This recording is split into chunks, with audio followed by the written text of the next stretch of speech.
Bom, vamos lá então, pessoal. Bom dia a todos novamente. Que bom podermos estar aqui novamente juntos. Estamos muito felizes de reencontrar os amigos, de poder ver, se não abraçar, mas pelo menos vê-los, né? Enriquece o coração da gente, aquece o coração da gente. Eu estou muito feliz, e o grupo também, tenho certeza, porque esse trabalho, essa tarefa é muito importante. Sabemos que domingo é complicado, que às vezes o pessoal tem compromisso com a família, e sabemos também que não é fácil acordar cedo. A gente queria acordar às 11, mas nós temos que acordar cedo, gente, não tem jeito. E aí, precisamos participar disso. Sabemos que o pós-pandemia não vai ser muito fácil, né? Como já não está sendo, mas não vai ser muito fácil, principalmente em relação à depressão, aí precisamos prevenir o suicídio.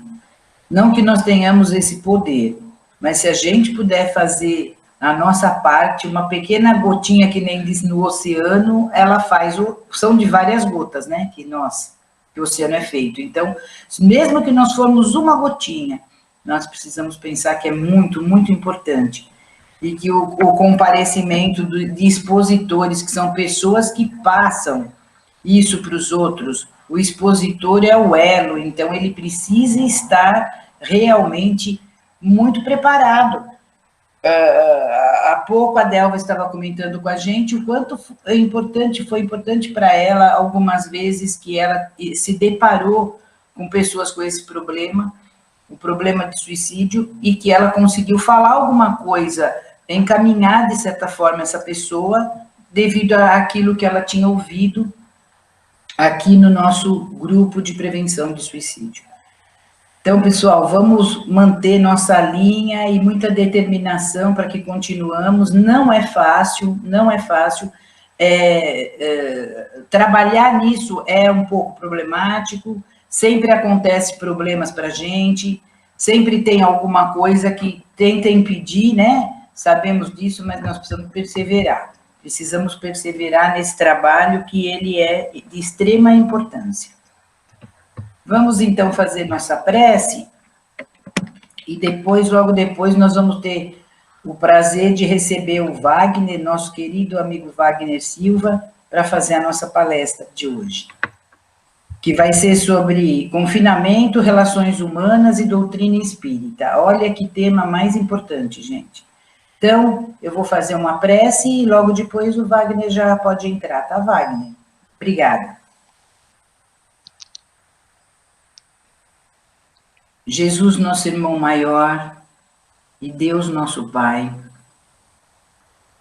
nos ilumina e nos proteja, para que possamos realmente levar aquilo que o Senhor espera de nós. Que sejamos inspirados pela espiritualidade, e tudo aquilo que nós trouxemos de outras vidas, coisas boas, inspiradoras, que sejamos intuídos para passar tudo aquilo que as pessoas precisam ouvir e colocar em prática. Nós somos tão pequenos diante de ti, diante do mundo, mas vamos fazer a nossa parte. Que toda a equipe espiritual possa iluminar o nosso palestrante do dia, colocar em sua boca as palavras corretas. Necessitamos do apoio e do amor da espiritualidade, e sabemos que temos. Depende muito mais de nós e da nossa sintonia. Obrigada, Jesus, obrigada, Deus Pai, nos abençoe e nos proteja em mais essa empreitada. Que assim seja, graças a Deus. Tchau. Boa palestra.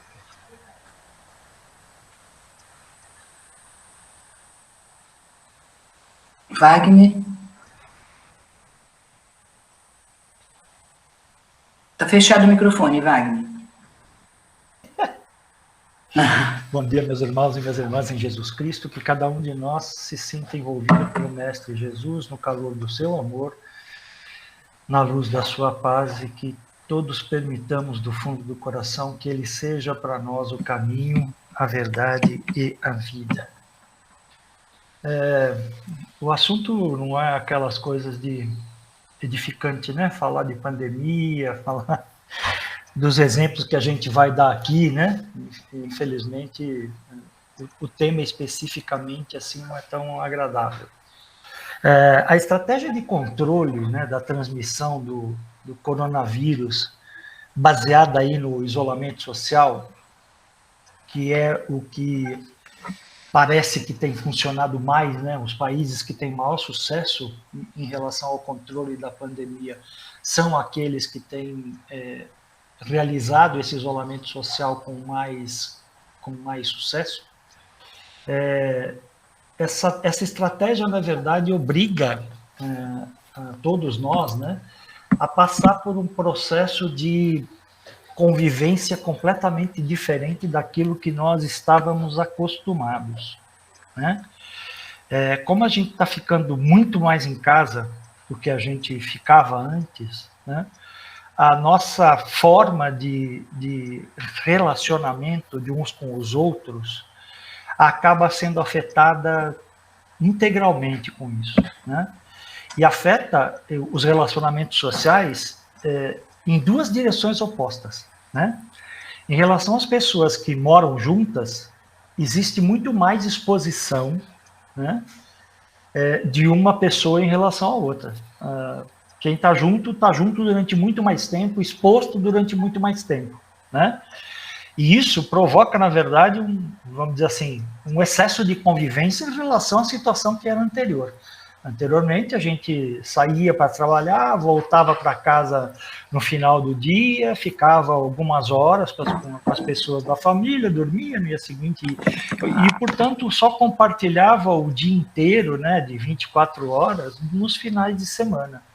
Isso é bem diferente da situação atual, em que, se você convive com a pessoa, você convive 24 horas por dia. Excesso de convivência, por assim dizer, né? Se a gente pode chamar dessa forma. Por outro lado, as pessoas com quem você convivia, a gente convivia eventualmente, colegas de trabalho, pessoas da família que a gente via de vez em quando, etc. e tal, acontece agora uma separação física praticamente absoluta, né? Não existe mais, ou existe um mínimo de exposição a essas pessoas, o que cria, na verdade, em detrimento daquilo que a gente falou de excesso de convivência com as pessoas com quem a gente mora, cria uma falta de convivência com as pessoas com quem a gente não mora, né? Tanto uma coisa como a outra, né, tem a ver com aspectos diferenciados dos padrões com os quais a gente está acostumado, né? A professora Márcia Mansur, do curso de Psicologia da Pontifícia Universidade Católica de Minas Gerais, ela diz que é necessário para o ser humano conviver. Convivência é fundamental, é vital para o ser humano, né? E a pandemia provoca um desequilíbrio nesse processo de convivência, né? Tanto dentro de casa como fora de casa, o que aumenta de forma muito significativa a dificuldade de lidar com as duas situações, né? A situação de convivência mais intensa dentro de casa e a convivência praticamente aniquilada ou muito diminuída com as pessoas que estão fora de casa, né? E qual que é o problema? O problema disso é que a tendência disso é aumentar o nível de ansiedade das pessoas, né? E ansiedade é algo que está constantemente ligado a um potencial para a criação de estresse, né? de aumentar o estresse. E como a corda tende a estourar do lado mais fraco, é em casa que a coisa pega, né? Infelizmente, é em casa que a coisa pega. Essa professora Márcia diz que nós somos seres relacionais, né? E, portanto, precisamos uns dos outros para viver. Essa é uma visão da psicologia, né? As relações sociais definem a nossa construção, a construção da nossa identidade, né? Para a nossa vida, para os nossos projetos. Portanto, precisamos nos relacionar para nos realizarmos, né? Como pessoas, como indivíduos, né? Conviver, ter vínculo, nos sentir pertencentes, num certo sentido, né, um determinado grupo, né, isso é vital para o ser humano. A doutrina espírita, ela explica e demonstra isso, né, com muita propriedade, que a convivência faz com que a gente tenha as oportunidades que necessitamos para enfrentar as situações e resgatar os nossos erros de vidas passadas. Se a gente se isola, a gente jamais vai conseguir alcançar a finalidade do espírito, que é evoluir. Portanto, o isolamento não é algo que edifique para o espírito, segundo a doutrina espírita. É necessário conviver, é necessário ultrapassar as dificuldades da convivência, é necessário ser exposto às dificuldades da convivência, para ultrapassar as dificuldades, para vencer isso como uma pendência de relacionamento do passado conflituoso anterior, e dessa forma evoluir, melhorar, se aprimorar. Exatamente essa é a ideia da doutrina espírita.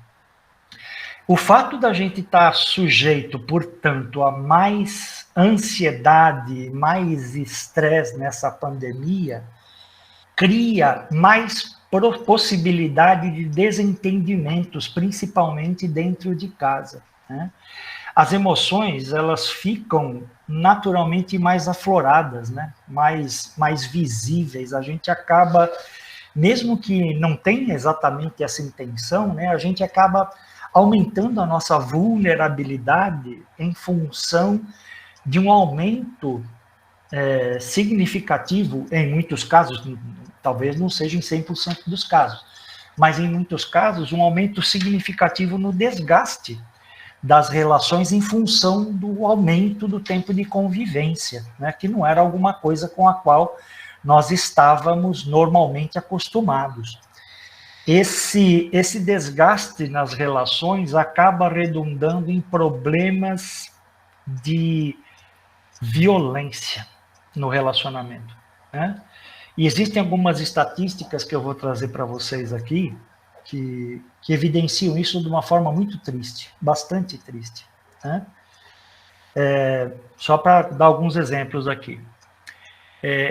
A revista Isto é Dinheiro, de abril de 2021 agora, casos de violência doméstica dobram durante a pandemia, dobram, né? Em relação ao que era antes, né, da pandemia, os casos de violência doméstica dobraram durante a pandemia. A Agência Brasil, em junho de 2020, coloca que os casos de feminicídio cresceram, isso em junho de 2020, né? Ou seja, aqui no Brasil, basicamente, em princípio, no começo da pandemia. Os casos de feminicídio cresceram 22% em 12 estados durante a pandemia.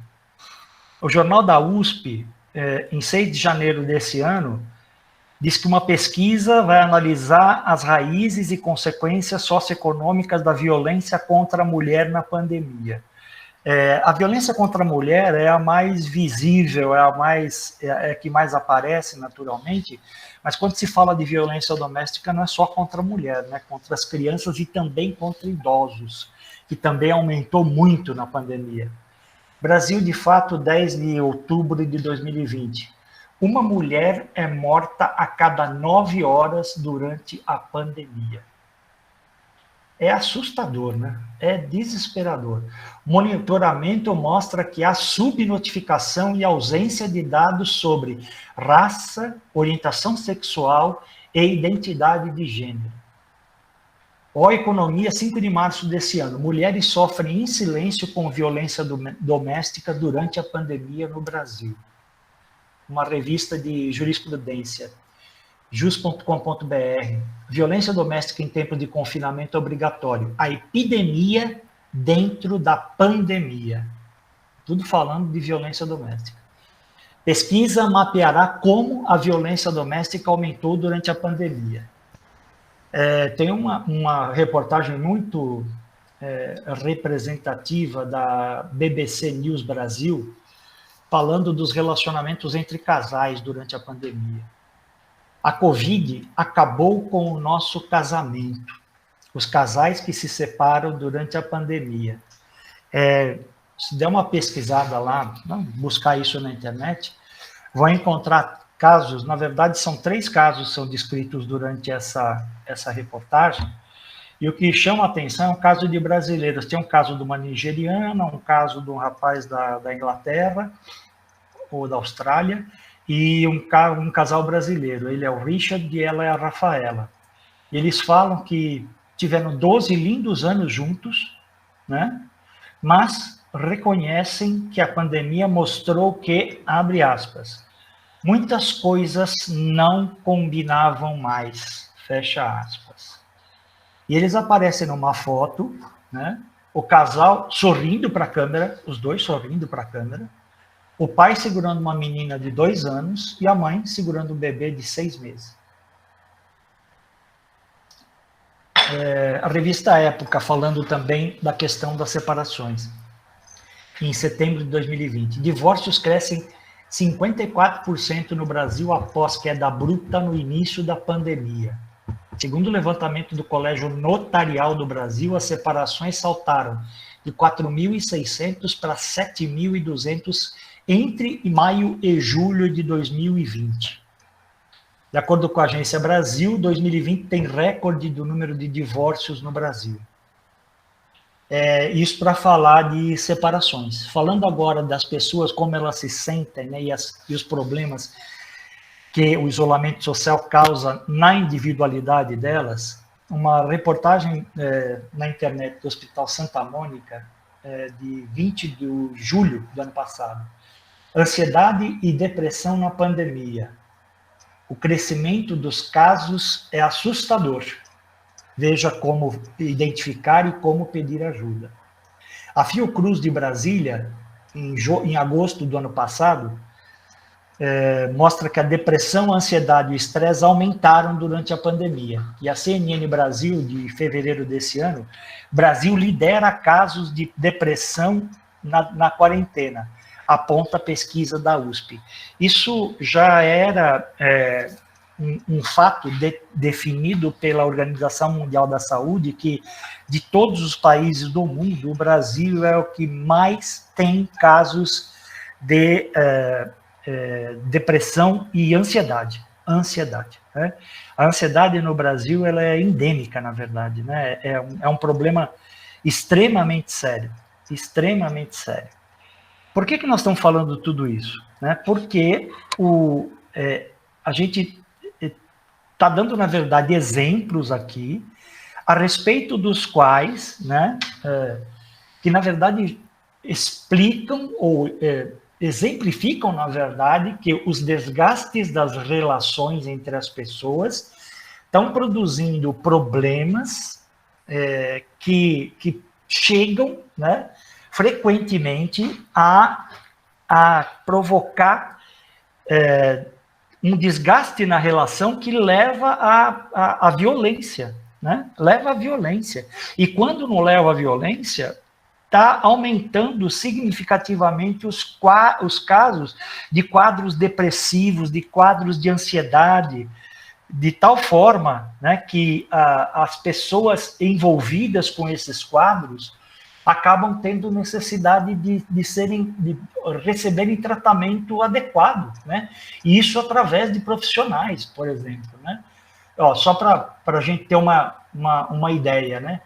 A palavra ansiedade, o que é ansiedade? Ansiedade é um termo geral, né, que é utilizado para caracterizar distúrbios que, de uma forma genérica, assim, causam angústia, medo, apreensão, nervosismo e preocupação.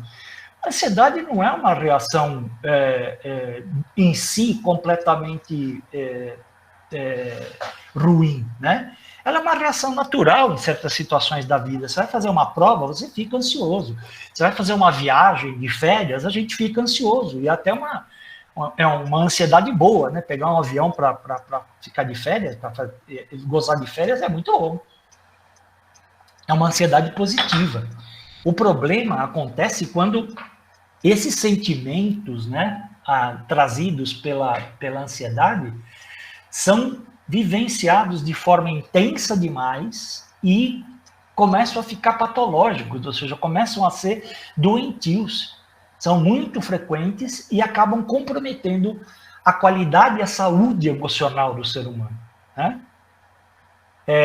Algumas variantes aí da ansiedade, né, se é que a gente pode chamar assim, né, são os seguintes, ó, ataque de pânico, né, ou fobias, transtornos obsessivo-compulsivo, estresse pós-traumático, ansiedade generalizada, tudo isso está ligado à ansiedade. E o fato da gente estar passando por um processo de pandemia em que as pessoas estão vendo uma situação econômico-financeira que não há como negar que está degringolando, né? Está se transformando a cada dia aí, está cada vez mais difícil, né? Pessoas perdendo emprego, empresas fechando, principalmente no comércio aí de serviços, né? A coisa está muito feia. Então, as pessoas, olhando tudo isso, acabam se sentindo ameaçadas. A ansiedade é natural que aumente, né? E aumentar, além do limite daquilo que a gente falou, né? Deu exemplo aí de ansiedade natural, acaba ficando realmente patológico, né? E pode, na verdade, redundar aí em questões que demandem, na verdade, algum tipo de abordagem terapêutica mesmo, algum tipo de tratamento, né? Por outro lado, a depressão já é uma doença mesmo, né? Uma doença psiquiátrica na qual a pessoa sente uma tristeza profunda, né? Normalmente ligada a uma baixa autoestima, um sentimento de culpa recorrente também, né? Além disso, através da depressão, ela pode vivenciar distúrbios de sono, de apetite, perder o prazer e a alegria nas atividades do dia a dia e nas relações pessoais. A pessoa se sente desmotivada e sem energia. E, no limite, na verdade, né, ou quando evolui demais aí a depressão, ela pode apresentar pensamentos suicidas, né, que é o que é, por assim dizer, mais perigoso aí. Em ambos os distúrbios, tanto na ansiedade como na depressão, pode acontecer falta de interesse sexual, mal-estar, cansaço frequente, sudorese, taquicardia, né, coração acelerado, dores e sintomas e outros sintomas físicos, entre outros, né? A pessoa pode se sentir paralisada e incapaz, né? Seja pelo medo, seja pela angústia, ou seja pela falta de motivação, né? Isso é um quadro, esse, na verdade, meus irmãos, é um quadro que, como a gente falou, tem sido recorrente nessa pandemia, né? Muito, tem aumentado demais na pandemia. A gente tem visto isso crescer com grande desenvoltura, né? O isolamento, de uma certa forma, leva a esse tipo de quadro, né? Os desgastes nas relações, a impossibilidade de conviver normalmente com as pessoas com quem a gente convivia antes, uma certa sensação de perda de liberdade, e a liberdade é fundamental para o ser humano, né? Nós, seres humanos, somos os únicos a quem a Deus outorgou, né, a bênção do livre-arbítrio, né, que a gente também chama de liberdade de escolha, né? E por conta disso, quando a nossa liberdade de escolha de alguma forma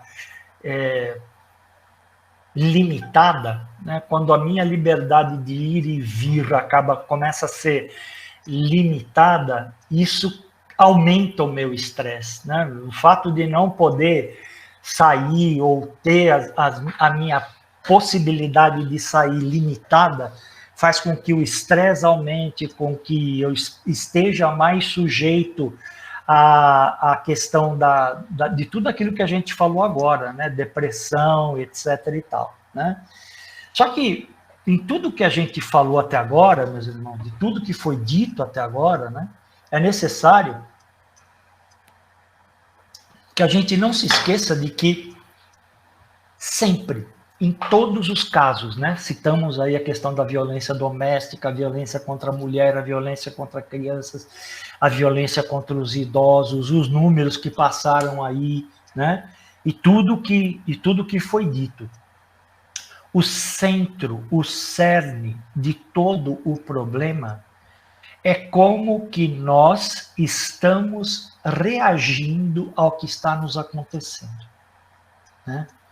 É sempre assim.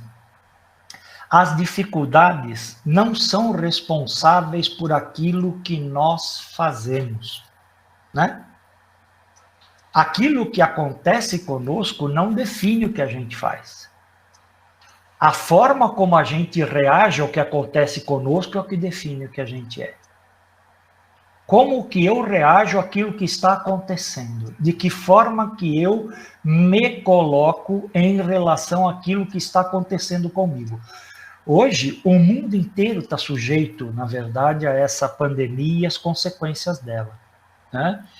De uma certa forma, com raras exceções aí, em alguns países do mundo que já tem a questão da convivência solucionada, né, por conta de terem controlado aí bastante bem aí a questão do vírus, a grande maioria dos países está numa situação de necessidade de ter essa convivência controlada. E como é que as pessoas estão reagindo a isso, né? O cerne, na verdade, é sempre o ser, é sempre o indivíduo, é sempre cada um de nós, é sempre a nossa individualidade, né? Em outras palavras, né, se a gente pretende, de alguma forma, e nós precisamos, né, como partícipes desse processo nessa pandemia, né, nós precisamos aprender alguma coisa com ela. Não é possível, né, que um evento mundial desse, né, um problema, uma catástrofe de dimensões planetárias como essa, não tenha vindo para nos ensinar alguma coisa extremamente importante. Para nós, como raça humana, como espécie humana, né? Nós, como espécie humana, temos algo extremamente importante a aprender com ela. Eu, em todos os meus 64 anos de vida, não vi nada parecido com isso, né? Nada que afetasse a humanidade inteira. A gente já viu catástrofes, né? Bastante catástrofes aí, né?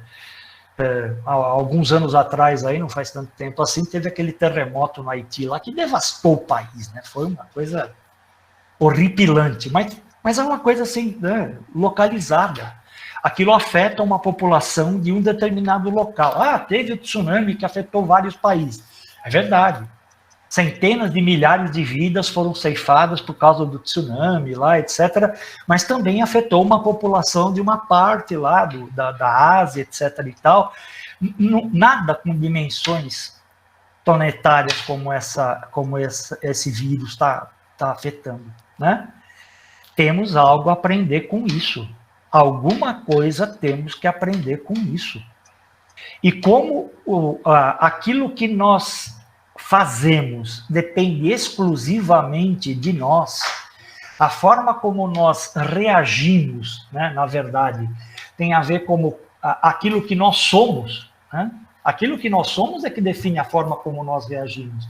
Se eu reajo com violência em relação às pessoas da minha família, pelo fato de estar convivendo mais tempo do que eu estava acostumado a conviver com elas, não é por causa da minha família, é por causa de alguma coisa que não está bem comigo. Alguma coisa não está bem dentro das pessoas. É necessário que todos nós nos convençamos de que há algo a ser feito por nós mesmos. E esse algo a ser feito por nós mesmos, em termos de doutrina espírita, é uma coisa que a gente sempre aprendeu da mesma forma. A doutrina espírita sempre afirmou que o nosso caminho de evolução, né, a nossa evolução, depende de uma iniciativa individual de cada um de nós, atrelada a um processo chamado reforma íntima. Se a gente não aproveitar este momento para parar para pensar no que nós precisamos, né, no que nós estamos externando nos nossos relacionamentos, nas nossas relações, que precisa ser tratado em nós, e o que nós precisamos realizar para acertar isso, edificar isso dentro de nós, então eu acredito que nós vamos perder a chance de fazer alguma coisa realmente importante através dessa pandemia, né? Essa pandemia, no mínimo, veio para mostrar as nossas fragilidades, veio para mostrar que enquanto a gente está num ambiente relativamente equilibrado, enquanto a nossa liberdade é mais ou menos assegurada, enquanto nós conseguimos conviver pelo tempo que a gente gosta de conviver com as pessoas com quem a gente pretende conviver, nós somos bonzinhos, né? Somos pessoas bem interessantes, honestas, capazes de ter comportamentos equilibrados, sem problema nenhum. Agora, quando isso é alterado por força de uma circunstância como essa pandemia, evidencia, né, falhas e coisas que a gente talvez não soubesse que a gente precisava tratar em nós. Aquilo que nós precisamos tratar em nós é o objetivo daquilo que a doutrina espírita chama de reforma íntima, né? Hermance Dufour, num livro maravilhoso aí pela psicografia do Vanderlei Soares de Oliveira, chamado Reforma Íntima Sem Martírio, no capítulo 6, ela com uma felicidade incrível, ela aborda um aspecto da reforma íntima que eu entendo que é maravilhoso. Ela fala em reconciliação, né? E ela pega o aspecto da reconciliação através daquela palavra do Mestre Jesus Cristo, quando ele diz: reconciliai-vos o mais depressa possível com o vosso adversário enquanto estás com ele a caminho, né? É um trecho lá de Mateus, capítulo 5, verso 25. É dentro do Sermão da Montanha, todo mundo conhece isso. E ela faz, na verdade, uma importante abordagem aqui, e chama inclusive a atenção, né, da gente, de todos nós, que lá no Evangelho segundo o Espiritismo, quando Allan Kardec toca nesse assunto, né, quando ele aborda essa questão, ele muito sabiamente lembra que estar com o adversário a caminho é o aspecto de estar com ele encarnado, né? A Kardec explora esse lado. Estar com ele encarnado significa estar com a oportunidade de, enquanto estamos ambos encarnados, né, reconciliarmos-nos com ele, né, para evitar que ele desencarne e a gente não, e ele tenha com mais liberdade como desencarnado para cobrar, entre aspas, né, esse desvio, né, entre as nossas relações como desencarnado. E como desencarnado ele vai se tornar um obsessor, né, algo que vai fazer com que a gente sofra mais, inclusive, do que se ele cobrasse, entre aspas, né, esses desequilíbrios da relação enquanto a gente estivesse ambos vivendo, né, ambos encarnados. É um aspecto absolutamente importante e ninguém está discutindo que não, sem sombra de dúvida. O que Hermance Dufour, nesse capítulo 6, aborda de diferente é que, além da questão do outro encarnado com o qual nós precisamos nos reconciliar, nós temos a necessidade de nos reconciliar com o outro encarnado que somos nós mesmos. Opa! Tem que se reconciliar conosco mesmo, mas não há dúvida, né? Não há dúvida sobre isso. Por que esse aspecto de reconciliar consigo mesmo, né? Porque numa quantidade, numa quantidade muito grande de vezes, né? Inclusive na Bíblia, se você pegar lá o Paulo de Tarso, por exemplo, né? Ele aborda a questão da reforma íntima de um jeito bem direto. Na carta de Paulo aos Efésios, por exemplo, ele diz lá, né? Mas vós não aprendestes assim do Cristo, se é que o ouvistes e nele fostes instruídos, assim como está a verdade em Jesus.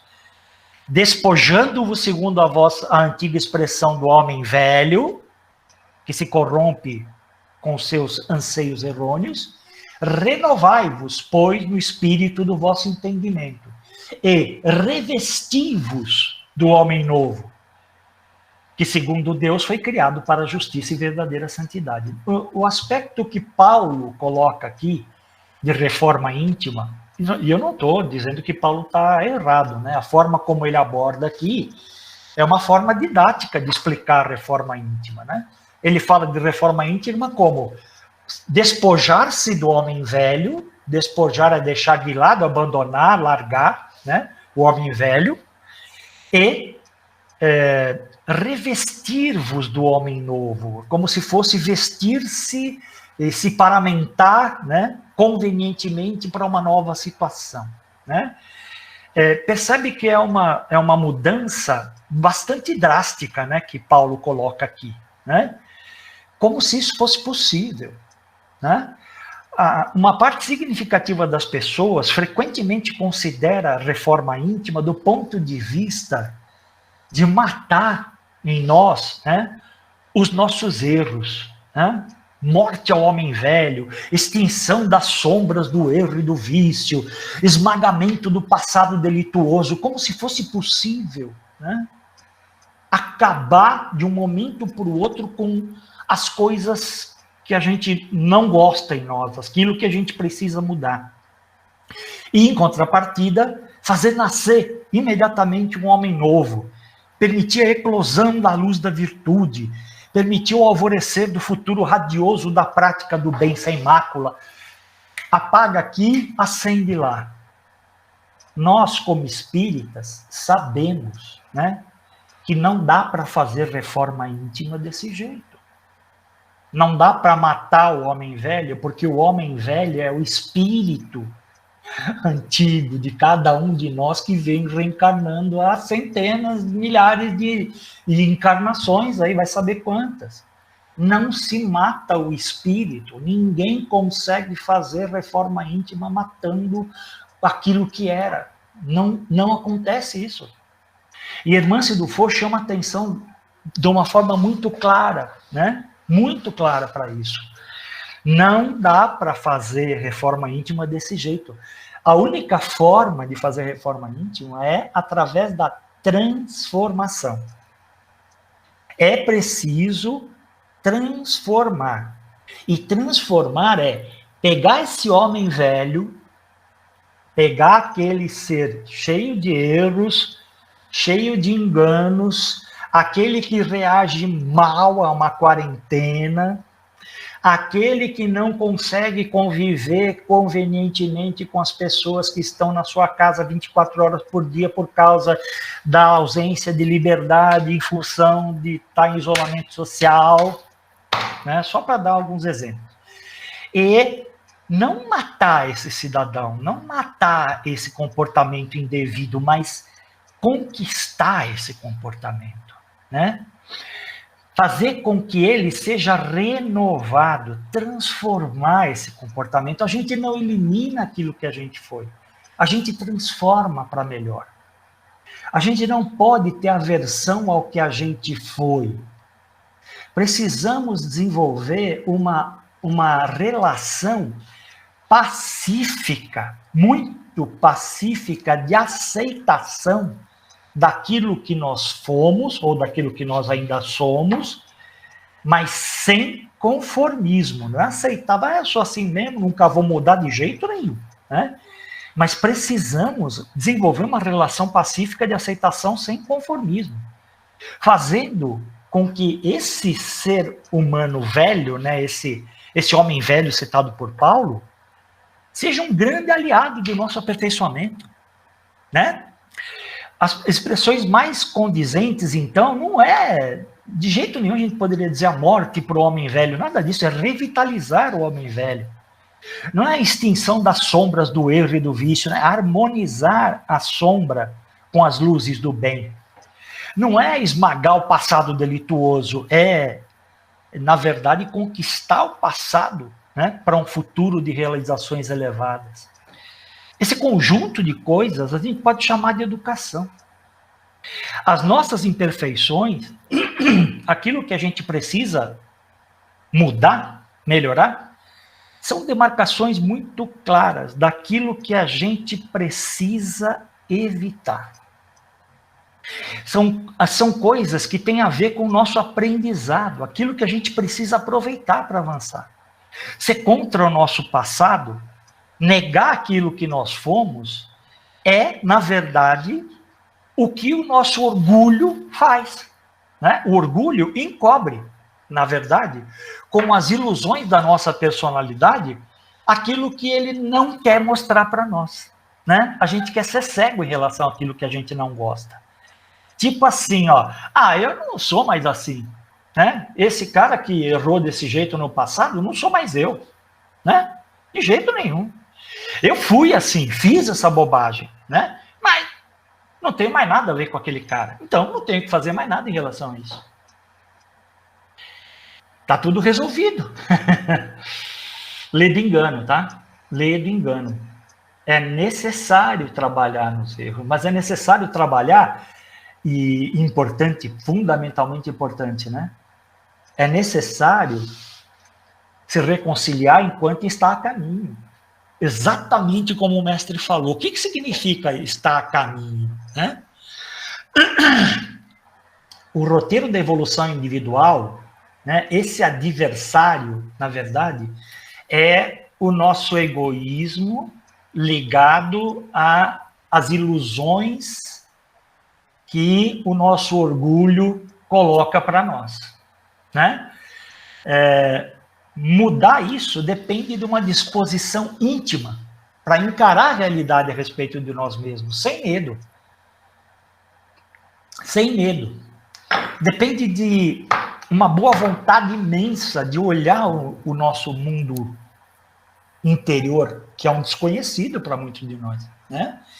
E se determinar a vencer essas camadas do orgulho e do ego que nos impedem de nos ver exatamente como nós somos. O que cria essas autodefesas, que na verdade são as nossas sombras, né? Que nos impedem, atrasam a nossa evolução. É necessário vencer o orgulho, é necessário partir de forma decidida e gradativa para a investigação a respeito do mundo das nossas reações pessoais, através de uma autoanálise, sem medo do que a gente vai encontrar, e sem vergonha, sem ter vergonha de nós mesmos. É de nós para nós mesmos que nós estamos lidando, né? E fazer isso enquanto a gente está no caminho carnal, enquanto a gente está encarnado, é absolutamente fundamental. Sabe por quê? Irmã se lembra uma coisa que é extremamente importante. As leis irrevogáveis da vida espiritual vão fazer com que a gente, depois de desencarnar, se a gente não fizer isso enquanto a gente está encarnado, as leis irrevogáveis da vida espiritual vão fazer com que a gente seja obrigado a se olhar no espelho da verdade lá nos camarins da morte. E as imagens reais daquilo que nós somos, despido das ilusões que a gente tem enquanto está aqui, na matéria, no orgulho inútil, não vão ser nada boas.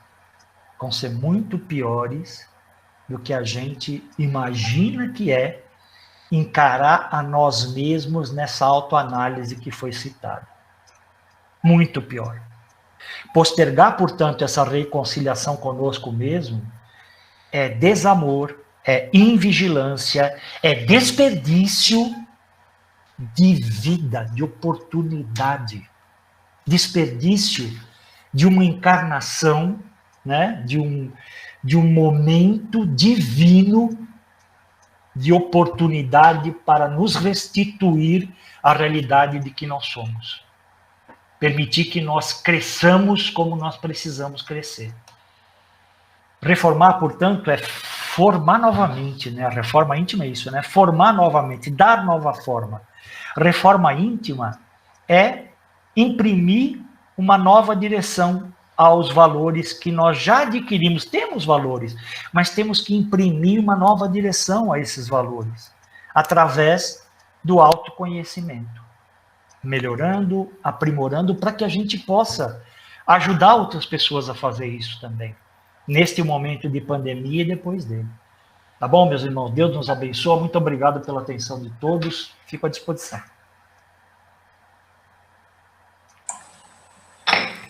Muito obrigado você, Wagner. Que aula, que coisa boa. Imagina, parabéns, imagina. Muito bom. Obrigado. Nos trouxe várias reflexões. Poxa vida. Olha, realmente muito bom mesmo. Eu vou ler aqui algumas mensagens deixadas no chat e depois quem quiser falar, fazer perguntas, aí a gente abre para todo mundo. A Roseli Agostino, ela falou o seguinte: minha filha no início da pandemia teve uma crise de ansiedade, emagreceu mais de 15 quilos em 2 semanas. Nossa. Realmente muito complicado. Meu Deus. Aí a Priscila colocou: na verdade, apenas vivíamos como pessoas e não convivíamos. Viver é fácil. Viver com as pessoas e não convivíamos. Viver é fácil. Conviver que é difícil, né? Fato. E aí colocou: manter-se equilibrado nesses tempos está sendo um desafio enorme, até mesmo para nós que estudamos a doutrina, que conhecemos um pouco sobre o porquê desta pandemia. Imagina para aqueles que desconhecem os desígnios de Deus. Eu acho... foi o Michael, né, que escreveu isso aí. Eu acho... Não, foi a Priscila. É a Priscila. Ah, foi a Priscila? É que Michael é o marido dela. Eu esqueci de mudar aqui o e-mail. Ô, Michael Muchetti, tá certo. Mas você tem razão, Priscila. A pessoa que não tem nenhum tipo de conhecimento a respeito disso, que graças a Deus a doutrina nos traz, não tem muito jeito de não reagir com violência, se concorda? Porque vê tanta dificuldade, tanta injustiça e tanto problema junto, que, vamos dizer assim, a violência é algo até natural, né? Não deixa de ser alguma coisa natural. Se ela não pensa em se reformar intimamente, se ela não considera que isso é uma coisa necessária, do ponto de vista dela crescer como indivíduo, etc. e tal, se ela não tem essas referências, fica muito difícil não achar que violência é algo razoável, né, dentro desse contexto. Concordo. E imagina uma pessoa que desconhece, que nem a Priscila colocou, os desígnios de Deus, está nessa pandemia e de repente perder uma pessoa querida da sua família. Ela nunca vai entender. Nossa Senhora. Por que Deus fez isso, né? Para nós também é muito difícil, gente. Lógico que para o espírita também é muito difícil. Qualquer perda é difícil. Mas a gente tem assim, pelo menos entende, né, um pouco mais a respeito do motivo para que Deus está fazendo isso. Né? Posso furar a fila e fazer um comentário e conversar um pouquinho com o Wagner? Porque eu acho que o que eu estou pensando tem a ver com esse assunto. Eu concordo que as pessoas que não conhecem a doutrina, que não têm alguma forma de religiosidade, estão revoltadas, partem para a violência, mas eu queria conversar um pouquinho sobre o meio espírita. Porque nós, no movimento espírita, eu tenho acompanhado, claro que não estou dentro da casa das pessoas, mas alguma coisa a gente capta, né? Que a gente está cometendo uma violência tão grande quanto conosco, Wagner, e você tocou num ponto que a irmã fala que é importantíssimo. Nossa, a maioria está se questionando e se culpando porque devia agir de um jeito e não está conseguindo agir. Sabe aquela culpa, aquela cobrança? Nossa, mas eu estou há tantas décadas na doutrina. O que isso está fazendo comigo agora que eu estou sendo testado? Eu queria que você falasse um pouquinho sobre isso, porque isso é uma coisa quase que generalizada dentro do meio espírita. A culpa, a cobrança, e quando não, parte para uma violência maior, que é a negação. Isso não está acontecendo, eu já ouvi falar, eu não aceito isso. Como se nós pudéssemos fazer o comentário, aceitar ou não a pandemia, ela está aí. Então, eu acho que dentro do movimento espírita há um negacionismo, um caminhar para a ignorância, e tem a ver muito com essa não aceitação que talvez cada um de nós não tenhamos feito a reforma íntima, ou não a temos entendido, para nos prepararmos. Nós não estamos falando o tempo todo de transição, a transição chegou. E o que nós estamos fazendo como espíritas? Eu tenho visto muito isso, eu tenho, assim, refletido muito até em relação a mim, nisso. A culpa, o que eu estou fazendo, podia ser melhor? Sabe aquela cobrança? Eu podia estar melhor, por que eu não estou? Podia estar melhor, por que eu não estou? Você pegou fundo agora, né, Adelvan? É o seguinte, a impressão que eu tenho, isso aí é uma impressão minha, tá? Acho que cada um de nós aí deve ter a sua consciência em relação a isso, né? E consciência, cada um tem a sua. Não dá para a gente julgar pelos outros, né? Mas nós, como espíritas, a gente, em princípio, pode ajudar na medida daquilo que chega para nós em termos de possibilidade. A pessoa vem até nós, né, pedindo algum tipo de ajuda, de alguma forma, estendendo a mão, ou se a gente sabe que a pessoa está precisando de alguma coisa, eventualmente a gente pode tentar ajudar. Só que assim, sabe aquele negócio do avião que está caindo? E a orientação é: primeiro coloca a máscara em você para depois colocar a máscara na pessoa do lado. Se a gente não tiver condições neste momento, principalmente nesse momento de pandemia, de a gente se encontrar numa condição relativamente equilibrada, para conseguir começar a ajudar as pessoas, a gente só vai piorar a vida dos outros. A gente só vai piorar, sabe? Quanto mais a gente... E tem pessoas que, dependendo do que você fala, inclusive como espírita, a pessoa é completamente refratária. A gente vai tentar ajudar, vai até piorar. Assim, não dá, eu acho que não dá para a gente se cobrar o tempo inteiro a respeito de: nossa, eu deveria estar fazendo muito mais do que eu estou fazendo, porque como espírita eu sou trabalhador da última hora, então, sabe, eu entendo isso, eu entendo essa visão, né? Mas eu não acredito que esse tipo de cobrança, principalmente nessa circunstância que nós estamos vivendo, seja edificante, vá criar algum tipo de benefício para alguém. Pelo contrário, vai aumentar o nosso nível de estresse, vai aumentar a nossa ansiedade, vai fazer com que a gente precise de mais atendimento, vai fazer com que a gente precise ser mais atendido por outras pessoas, né? Ou seja, vai precisar de mais oxigênio, vai precisar de mais máscara, e nós vamos dar mais trabalho para os outros, no fim das contas.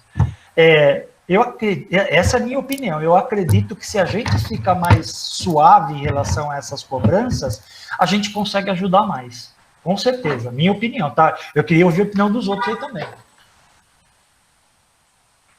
Pessoal, todos podem falar, é só abrir o microfone e falar. Nós estamos em 15, 14 pessoas, então não precisa nem levantar a mão, né? Porque você não tem problema.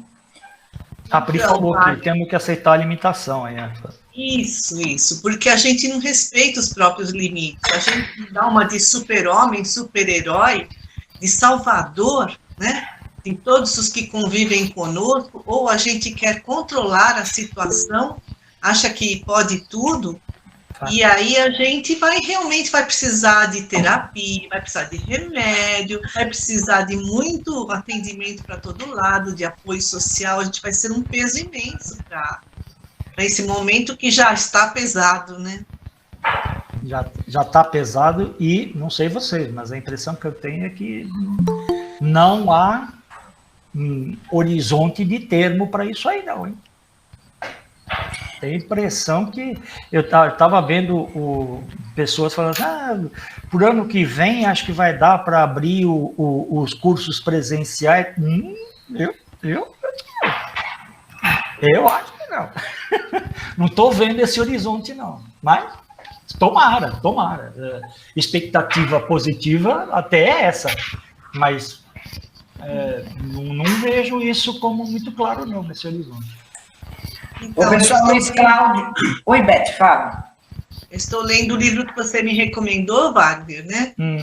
Pois é. No rumo do mundo de regeneração, do Manuel Filomeno de Miranda, e a gente realmente percebe que a coisa é muito mais grave do que a gente consegue ver, principalmente em relação à atuação da espiritualidade inimiga da causa do bem, e a gente percebe assim que isso não vai se resolver tão já. Então, o livro assusta.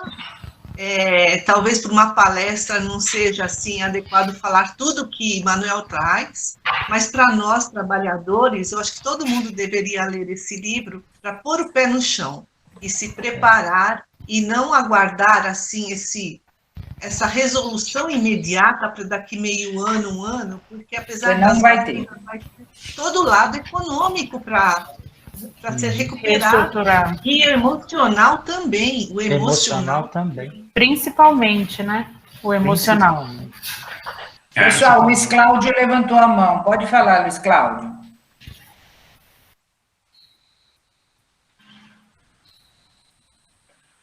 Luiz Cláudio, o seu microfone está fechado.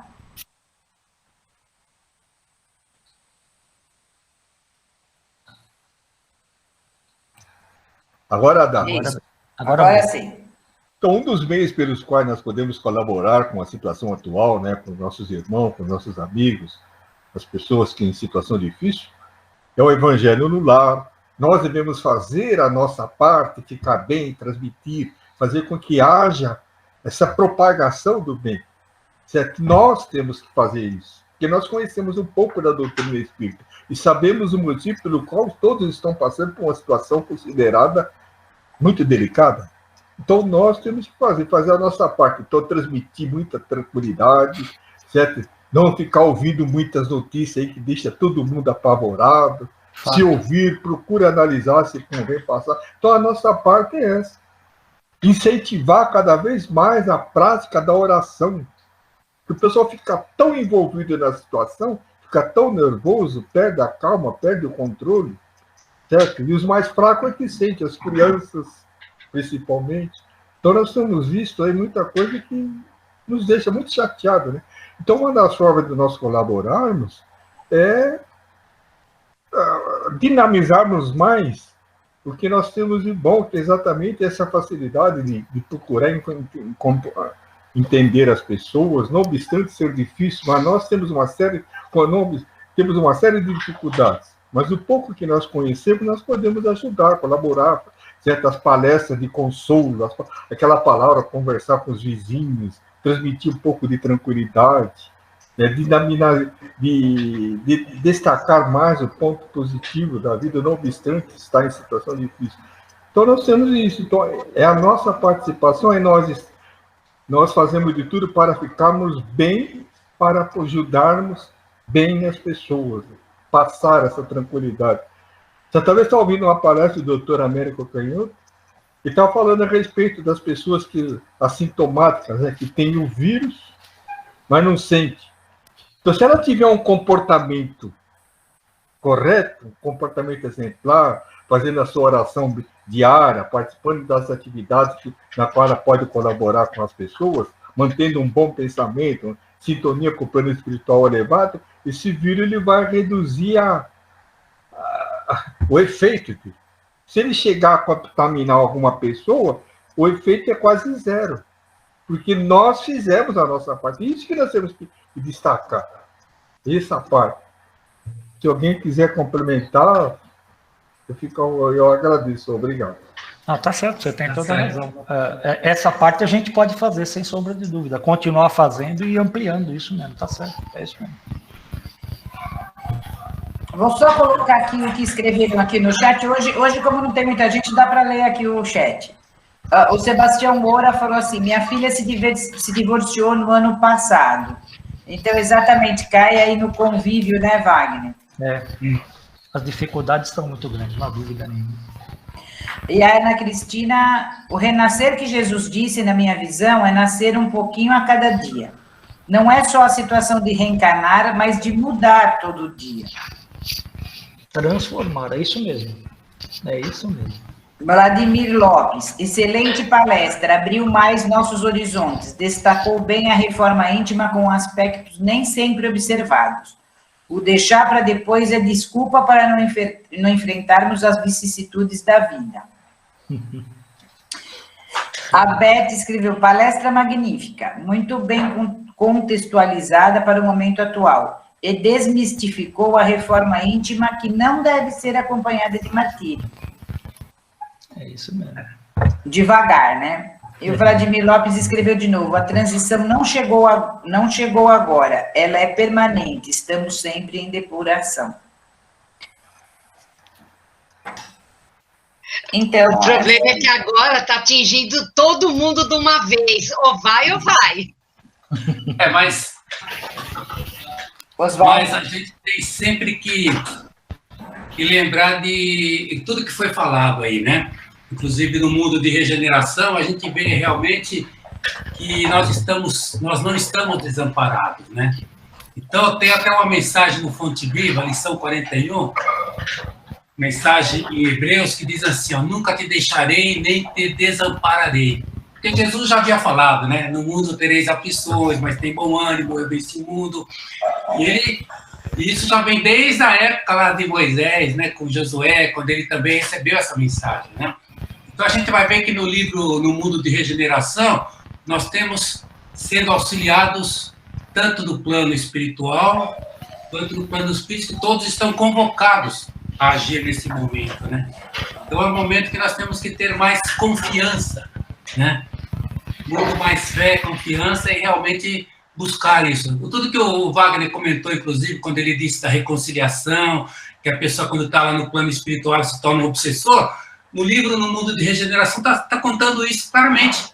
Muitas das pessoas que chegam desesperadas, né, e preocupadas em não serem, de alguma forma, internadas no UTI para serem entubadas, existem obsessores do lado.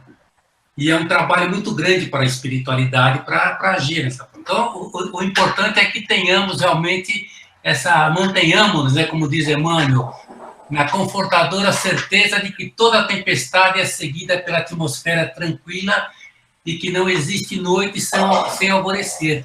Então, o Manuel Filomeno de Miranda, no livro No Mundo de Regeneração, inclusive, ele faz algumas colocações. Numa delas, ele fala assim que a luz brilha mais quando a treva é mais densa. A gente até se lembra daquela mensagem de André Luiz, quando ele diz assim, ó, diante da noite, não acuse as trevas, aprenda a fazer lume, né? Isso aí já vem há muito tempo para que a gente procure buscar, porque a gente percebe que nesse momento de transição é uma luta muito grande, né? Da luz contra as trevas. Então, nós temos que estar realmente vigilantes sobre isso, né? E tem um detalhe também, se vocês me desculpem, né?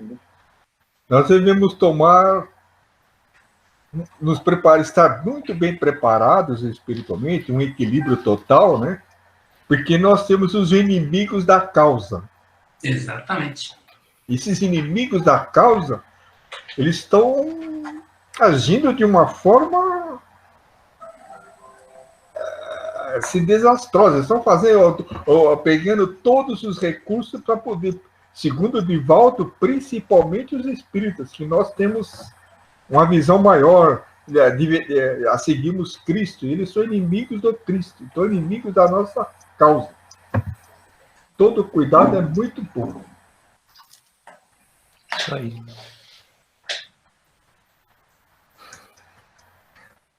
Posso falar? É que eu levantei a mão, não sei se estava obedecendo alguma ordem. Não, pode falar. Achei excelente, claro, a abordagem que o Wagner fez, toda ela, né? Mas o destaque na reforma íntima com relação a matar o homem velho, né? Para construir o homem novo. Citando a obra da irmã Cedo, né? Realmente é uma reflexão que nós nem sempre fazemos, né? E essa obra que ele citou, eu também cito um livro que não sei se vocês já conhecem, é antigo, né? O Herculano Pires tem um livro chamado O Homem Novo. Ele foi editado antes de 1889. Em 89 foi a terceira edição, então ele foi editado antes. É um livro também que nos leva também às boas reflexões desse tipo, né? Realmente foi excelente. Agora, com relação à tal da depuração que a Delva falou, eu também fiz um comentário. Claro, nós estamos vivendo um momento que talvez não tenhamos vivido ainda nesse momento, né? Mas o mundo sempre vive isso, né? O mundo já passou por grandes cataclismas, além das guerras mundiais. Já passou por várias. Pandemia igual a essa, né? Que espírita, né? Que é o Eurípides Barzanufo. Então, é constante, né? Nós estamos sentindo no momento, porque estamos vivenciando agora, mas a transição ela é permanente. Ela é permanente, na minha opinião, tá bom? Parabéns, Wagner, foi ótimo, viu? Obrigado, Vladimir. Oi, posso falar um pouquinho? Oi, Roseli, fala. Oi. Eu falei nisso que minha filha teve uma crise, né? Foi complicado, porque eu também estava com meu marido internado, mas tudo bem. A gente passou por isso, solucionou, ela tem acompanhamento psicológico, psiquiatra, e mesmo indo sempre no grupo espírita, ocorreu isso. A minha grande preocupação é o seguinte, com a grande quantidade de jovens, de adolescentes, de 18 a 25 anos, que não tem o respaldo, tá? Tanto em casa, não tem o respaldo religioso, não tem o respaldo psicológico, e estão vindo aí trazendo problemas. Eu vejo minhas filhas maiores, de 22 anos, falam, mãe, olha, tal fulano está com problema, como é que vai fazer, como é que a gente conversa? Porque elas não querem que eu chegue e converse com a pessoa, né? Fala, mãe, como é que eu faço para chegar e conversar? Então, veja agora, o grande problema que a gente vai ter é com essa geração de 25, 22 anos que vai, dos 16 aos 18 anos estão confinados dentro de casa. Não tiveram a maturidade de convivência com as outras crianças, com os adolescentes, né? Então, é aí que eu vejo que vai ser o grande problema, quando tudo retornar, como vai ser essa convivência nova, a reintegração de todas as pessoas, todas as dúvidas, todos os problemas que eles perderam. Foram 2 anos, vão ser daí, eu acho que vai ser de 2 a 3 anos de confinamento, vai estar todo mundo preso. Eu acho que aí é o grande problema que eu vejo, né, da minha parte. É isso. Só pedir Vladimir, está cortando a sua... Está cortando a sua fala. Vladimir? Eu acho até que caiu, ele congelou. Ainda tá? Agora não. Foi? Não. A conexão tá. Voltou? Voltou? Voltou. Você tá... A gente... Está desligado, Vladimir. É quando ele fala... Fala para ele, ô Vladimir, desliga só a câmera e deixa o microfone aberto. Às vezes melhora, tá? Tá. Como é que tá? A conexão tá ruim mesmo, por isso que tá assim. Tá caída, ela tá instável. Vocês conseguem ouvir agora? Sim. Sim. Não, né? Sim. Pera aí, vamos ver se agora... Vladimir, tira a imagem. Porque a Roseli falou, eu penso da seguinte forma.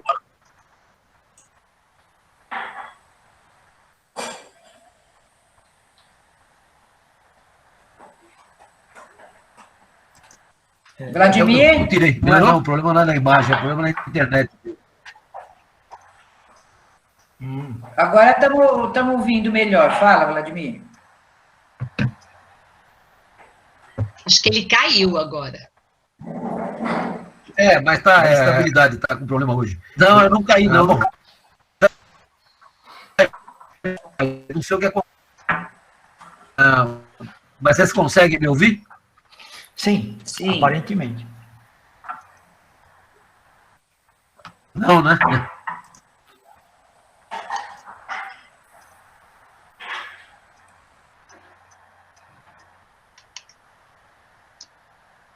Deixa eu só fazer um comentário aqui, viu, Roseli, que você está falando do jovem, tudo. Na verdade, a gente está num grande laboratório humano, terrestre. Porque a gente não sabe, por exemplo, e eu estava pensando, a minha realidade, você tem a realidade do jovem, do adolescente. Eu tenho uma neta que agora está com 6 anos. Já tem quase 2 anos que ela está confinada também, né? E nessa idade, aprender com o outro, conviver... Então, a gente, na verdade, não vai saber o que vai acontecer quando essa jovem, essa criança, estiver com 16, 15 anos. Porque, querendo ou não, ela perdeu uma etapa da vida. E eu ainda tenho outro exemplo mais difícil ainda. Eu tenho uma sobrinha que, na época, estava com 35 anos, assim que começou a pandemia, ela descobriu um câncer grave, um linfoma grave atrás do pulmão. Terrível, no início da pandemia, ela teve que fazer transplante de medula, ou seja, ela hoje está com 36 anos dentro de casa, uma verdadeira criança, porque não tem imunidade de nada, ela não corre só contra o Covid, ela corre contra todas as doenças infantis, e quando ela descobriu o problema, ela estava com um bebê de 6 meses. Jesus. A menininha fez 2 anos agora, sábado passado. A criança nunca teve contato com outra criança. Nunca. Vocês já ouviram uma palavra nunca? É uma criança de 2 anos, nunca teve contato com outra criança, e nem pode ter, porque senão a mãe corre o risco de morte. E eu fico imaginando esse ser, como é que ele vai ser, como é que ele vai passar. Eu peço a Deus, e eu confio com a espiritualidade, que esses espíritos vieram meio que preparados para isso. Mas essa criança, teoricamente, humanamente falando, ela não sabe conviver. Sabe com quem que ela convive? Com a mãe e com o pai, que fazem quase 2 anos que estão em home office por causa da situação da minha sobrinha, com meu irmão e com a minha cunhada, e ninguém mais. Ela não sabe o que é uma casa, ela não sabe o que é uma criança, ela vê na televisão. Ela demorou para falar, porque não teve contrato. Quantos desses não tem por aí? Então, a gente está vivendo um laboratório muito grande, que talvez nós ainda temos chance de ajudar um pouco com esse preparo que nós estamos fazendo aqui hoje, gente. Essa criatura, quando ela estiver com 15, 16 anos, e chegar em algum lugar do mundo precisando desse tipo de conforto, de ajuda, que nós estamos nos preparando. Então, eu fico imaginando que isso não é uma coisa... Quando eu falo, e eu falei lá no grupo, que a gente está fazendo algo que é uma gota, eu concordo com você, Denise, mas é uma gota que vai espalhar para quantas pessoas nós estamos fazendo palestra hoje, Wagner? Quando você falou, olha, eu faço palestra às 6h30, às 8h eu estou dando aula, né? Quantas pessoas não acessou e não vai acessar o que você está falando? Então, é uma gota mais ou menos, é uma gota muito grande. Essa gota, ela vira um barril, um balde, uma caixa e vai embora. Então, a gente tem que acreditar um pouco nisso, mas que nós estamos vivendo um laboratório experimental para a gente aprender algumas coisas, eu não tenho dúvida disso. E passa pela reforma íntima, né? Porque continua aquela velha técnica, Denise, que nós aprendemos no curso de palestrante. Quando a gente faz uma palestra, nós somos os primeiros necessitados. Então, a gente está aprendendo muita coisa. E quanto a se inteirar das notícias, eu sou da seguinte opinião, eu gostaria de externar. A gente não precisa estar nos jornais que escorrem sangue, né? Porque isso é martírio, na minha opinião, é martírio, né? Mas a gente precisa estar bem informado, informações dignas, corretas, científicas, né? No sentido de, nós somos palestrantes, e a gente, quando a gente se informa, a gente pode estar sendo inspirado pela espiritualidade para trabalhar algum tema dentro de alguma palestra que vai trazer esse conforto, que vai trazer essa orientação. Porque, querendo ou não, dentro, sob a ótica espírita, nós somos formadores de opinião. Somos ou não somos? Sim. Somos. Eu enxergo que somos. Então, a gente precisa ter, na verdade, equilíbrio e medida. Mas o que eu estou dizendo? Para a gente ter cuidado para não ficar alienado. E ficar no mundo do Bob, porque não existe mundo do Bob. Existe o mundo chão, que a gente tem que enfrentar com as armas do Cristo e da doutrina, porque a doutrina é um lenitivo para esse planeta. Eu imagino a Delva dentro de casa, só eu e meu marido, eu não tenho ninguém, só nós dois, se a gente não tivesse conhecido a doutrina. Tem desgaste? Tem, mas tem tanta coisa boa acontecendo, aflorando, que a gente esqueceu, que passou, e que está voltando. Então, tem dois lados, mas a gente, como formadores de opinião, a gente tem que ter pé na realidade, com muita lucidez, muito bom senso, para também sermos um bom instrumento da espiritualidade. É a minha visão, e eu procuro fazer isso dentro das minhas possibilidades, né? Isso aí. Agora eu consigo falar? Será que dá para ouvir? Dá. Vamos ver. Acho que conectou, deu certo. Bom, eu ia falar um contexto que a Roseli citou, né? E o grande... Olha, eu estou olhando todo mundo, eu não conheço, né? Mas a grande maioria nós não somos tão jovens, né? Temos aí algumas exceções nesse grupo de hoje. Fala só por você, viu? Não tem nada a ver. Porque nós somos jovens há mais tempo. Ô, Vladimir, vou fazer uma piadinha. Todos nós já temos, sabe aquela coisinha, aquele papelzinho que é verde nas laterais, dizendo nasci de novo?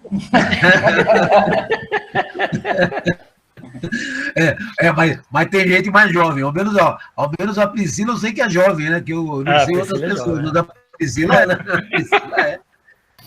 Não,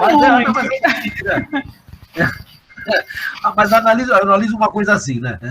A Delva falou que é só ela e o marido, né? Mas vamos dizer, na minha casa, né? Tem minha filha, tem meu neto, nós moramos juntos, né? Mas eu analiso a juventude mesmo, a mocidade que atualmente não está tendo ambiente da escola, menos os universitários, é um momento diferente, que quase todos nós, né, com algumas exceções, já vivemos, né?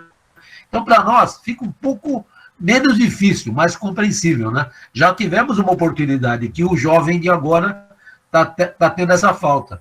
Então, o grande psicólogo, e que pese, né, os profissionais são importantes, é a psicologia dentro da família, né? Para que nós possamos, de uma maneira, confortar o jovem que está conosco, que não vai mais na escola, que se priva do passeio, sabe? Não que nós não sintamos, mas nós já passamos por isso. Vamos voltar, tomara que sim, né? E tomara que possa ser rápido. Eu também não tenho tanta esperança, como o Wagner disse, não. A coisa não parece tão simples. Mas esse conforto para o jovem, nós precisamos arrumar, né? De alguma forma, trabalhar o lado psicológico e fazer com que, de alguma forma, eles possam estreitar um pouco mais esse relacionamento, que se muitos de nós temos na nossa casa, não podemos esquecer, e muitas pessoas Nós podemos pensar que todo mundo tem aula pela internet. Tem nada. Tem um grande número de pessoas que ou não tem um celular, ou o celular não tem internet, não tem que amanhã. Realmente é triste. É triste, mas vamos passar. Era só isso que eu queria comentar. Posso fazer uma provocação com alguém que está aqui no nosso grupo antes da Denise tomar a palavra? Douglas, pega essa molecada que está dentro de casa e leva para a mocidade. Ô, Del, vocês estão falando aí e eu tô quieto me segurando para não falar, tá? Tem que falar, Douglas, tem que falar. Muito por conta de ter uma postura de aprendizado com tanta gente com bastante experiência aqui. Mas uma coisa que eu refleti bastante, eu tento todo dia arrastar o pessoal para lá, tá, Delva? E puxar e no trabalho do DM fazer com que algumas... A gente acabou de fazer um evento na sexta-feira com algumas casas da nossa cidade, onde a gente discutiu o propósito, né, da mocidade e a importância do trabalho renovador do planeta que coordenar uma mocidade representa. Mas, voltando para o tópico que vocês estão falando, uma coisa que eu pensei bastante foi o seguinte: antes desse momento de pandemia, desse momento de reclusão, a gente ouvia muito histórias de pais que estavam terceirizando a educação dos seus filhos, a gente ouvia muito histórias de famílias que não eram famílias, né? Então, de certa forma, esse momento também chama a gente para algumas reflexões enquanto responsabilidade. Agora a mãe está sendo obrigada a participar da educação do seu filho. Eu estou sofrendo com isso aqui em casa porque minha esposa fica doida e eles contam em mim. Mas, ao mesmo tempo, eu também tenho essa responsabilidade de participar.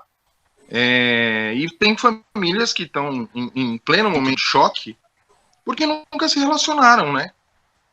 Então, é um momento de responsabilidade que a gente tem eu acho que tem duas posturas. Uma é ficar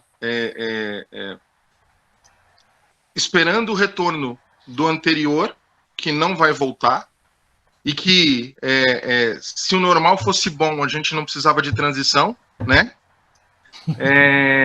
Ou então a gente assumir essas responsabilidades que a gente veio abandonando no decorrer do tempo, né? Mas eu vou ficar quietinho de novo para aprender com vocês. Gostei desse, hein? Eu não tinha pensado dessa forma para falar. Se o normal fosse bom, não haveria transição. Boa, viu, Douglas? Muito bom mesmo, Douglas. Verdade. O Sebastião Moura, ele colocou aqui, palestra maravilhosa, parabéns, Wagner. Na minha opinião, a transição está mais visível nesse momento de pandemia. E tudo que está acontecendo é com a permissão de Deus, pelo nosso livre-arbítrio. Mas ai daqueles que estão provocando todas essas dores. Padrão, é isso aí. Isso mesmo. E realmente, né, pessoal, ai daqueles que estão disseminando, na verdade, o vírus consciente, né? Porque quanta gente... Eu fiquei impressionada quando morreu aí o menino, aí o MC Kevin, o tanto de gente que tinha no velório dele sem máscara. Isso porque o recomendado é que a gente nem vá ao velório.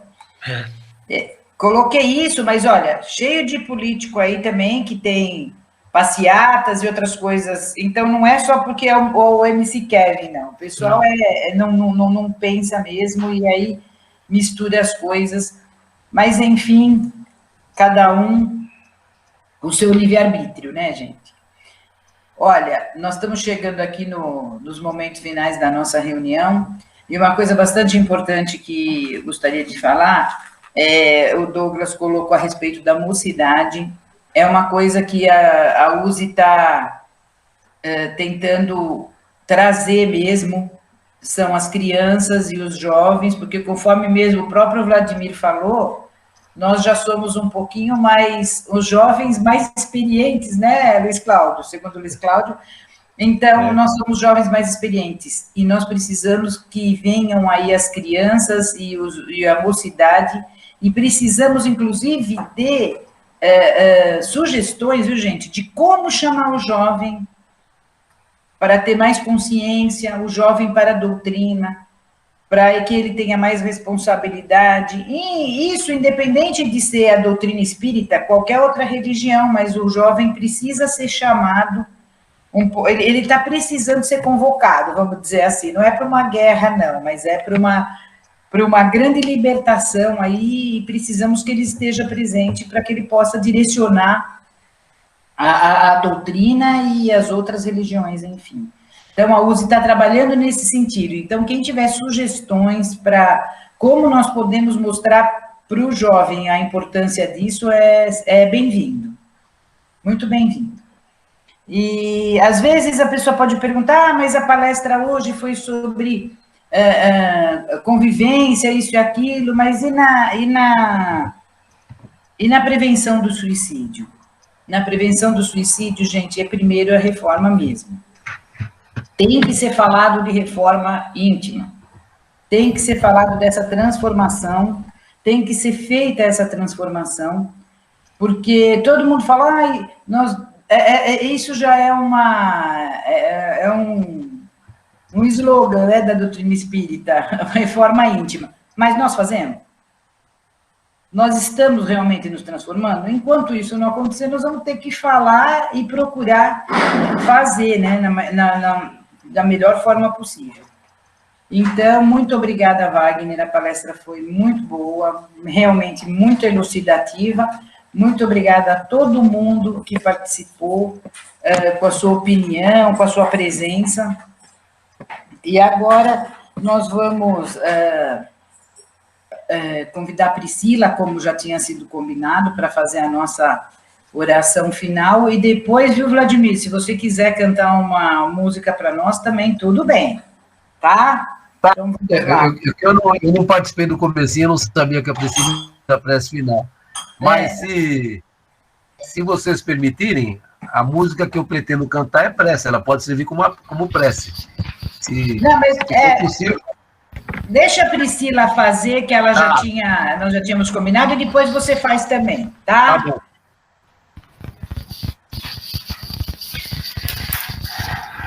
Mestre Jesus, amigos espirituais, te agradecemos por mais uma manhã bendita, da qual passamos juntos, onde pudemos aprender um pouco mais sobre a doutrina, sobre convivência e principalmente sobre o nosso papel enquanto comunicadores, enquanto formadores de opiniões. Mestre querido, nos direcione, nos acompanhe nessa jornada para que possamos ser instrumentos de boa vontade, possamos ser instrumentos de fé, de paz e de esperança. Que possamos seguir, Mestre querido, neste caminho bendito ao qual fomos chamados e que possamos desempenhar o nosso papel, a nossa missão, da melhor forma possível. Fique conosco, Mestre, nos envolvendo, nos amparando, cuidando de nós, da nossa família, para que possamos seguir firmes neste propósito. Obrigado, Mestre, por mais essa oportunidade. Fique conosco hoje e por todo sempre. Que assim seja. Então, posso seguir com a música prece? Então, pessoal, depois que o Vladimir fizer a música, cantar a música aí, então a reunião está encerrada. E a gente, bom domingo a todos, boa semana a todos. Obrigado.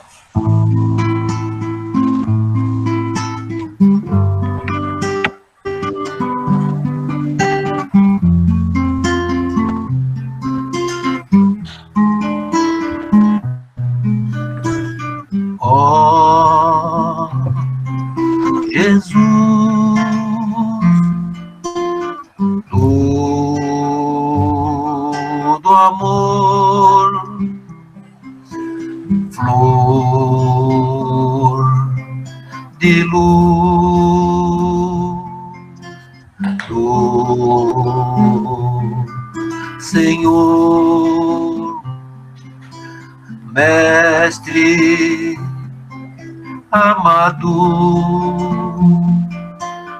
luz divina,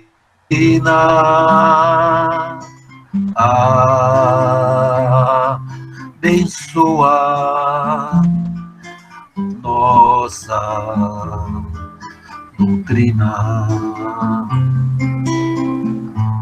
E que este dia de fraternidade seja coroado de felicidade, ó meu Jesus. Ouve oração, joia de luz do meu coração. Mestre amado, luz divina,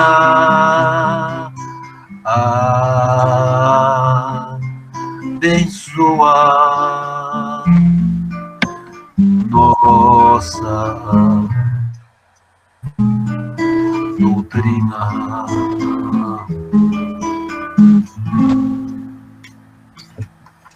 Pronto. Obrigada. Olha lá, uma prece em cima. Obrigado a todos. Valeu, gente.